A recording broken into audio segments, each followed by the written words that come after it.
Assalamu alaykum. German tili öğreniyotgan dostlar, yaxşımısızlar? German tili öğreni saparinglar yaxşı ketip baramdı.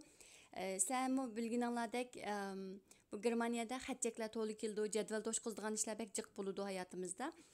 Shu men yangi kelganlar uchun bu videoda jadval to'shqizishda, ya'ni bo'libmi o'zimizga munosabatli shaxsiy uchurlarni to'shqizarligidek bo'lishinglar uchun oddiy bir dialog tayyorladim. Ya'ni bu 3-chi dialogimiz Das Formula, ya'ni jadval. Diyalogumuzga başlayalım. Wie heißen Sie? Ich heiße Veronica Ventura. Yani isminiz nima? Benim ismim Veronica Ventura. Yani bu cümlemiz bir şey olub ketdik. Wo sind Sie geboren? Wo sind Sie geboren? Yani siz qayerda tug'ilgan? Geboren. Siz qayerda tug'ilgan? In Biaska. Yani Biaska degan shaharda. Das liegt in der Schweiz. Yani bu Biaska Avustriyada deydi. Wie ist Ihre Adresse? Wie ist Ihre Adresse? Mark yani adresiniz qandaq yoki adresiniz nima deb so'rayapti. Marktstraße 1 2024 Hamburg. Yani bu Germaniyada adres yazı şekli. Koç ismi yazılar, numarını yazılar, poçta numarı yazılar, ana şehir ismi. Bu şekilde buldu. Wie ist Ihre Telefonnummer? Yani paras qilganinglardek telefon numarangiz qandaq yoki telefon numarangiz nima? 53590 yani halgal bir sanını yazıp durdum.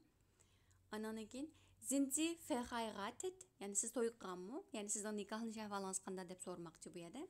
Nein, ich bin geschieden.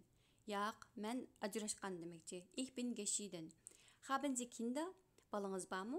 Ja, ich habe ein Kind. Mening bir balam bor. Wie alt ist Ihr Kind? Yani sizden balanız qancha yaş? Mein Kind ist 3 Jahre alt. Yani mening balam 3 yaş deydi. Endi bu ekranı qarasanglar, yan tarafda bir tal jadval, yani şu diyalog asasen to'ldiradigan bir jadvalni ko'rsatdi qo'ydim. Bunun şu taxminan biz o'rganmoqchi bo'lgan so'zlar bor. Men buni shig'itda birinchi qism kitobdan rasm tatib qo'ydim. Endi şu diyalog orqali biz o'rganadigan muhim so'zlar nima desanglar, ya'ni jadvallarda ko'pincha vaqt uchraydigan, sizlar to'ldirishga tegishli bo'lgan so'zlar. Vorname, isim, yani özümüzün ismini gösterdi. Familienname, famile. Familienname diye yani aile ismi demekçi. Heimatland, yurt, vatan. Heimatland yani özünün vatanı demekçi. Vatanı gösterdi. Geburtsort, tug'ilgan yer. Wohnort, yani Wohnort yaşaydigan yeringiz, turishlik joyingiz, hozirgi turishlik joyingizni gösterdi. Datum, tarix. Familienstand, yani nikohlanish ahvoli. To'yqqanmi, ajrashganmi deganga o'xshash, ya'ni yandagi jadval qarasanglar, Familienstand deganda 4 tanlash bor. Ledig degan bo'ytoq degan gap. Verwitwet degan tul degan gap. Verheiratet to'yqqan, geschieden ajrashgan degan gap. Ya'ni 4 xil tanlash ko'rsanglar. 8-so'zimiz qarasanglar, Unterschrift, imzo. Bu bek muhim. Jiq yerda imzolayinglarni talab qildi, imzo qo'yamiz hamda har bir jadvallarda to'shqizgan. Oxirgi so'zimiz, 9-so'zimiz, die Adresse. Adres, yani adres ne? Die Adresse mi deydi, yana die Anschrift mi deydi?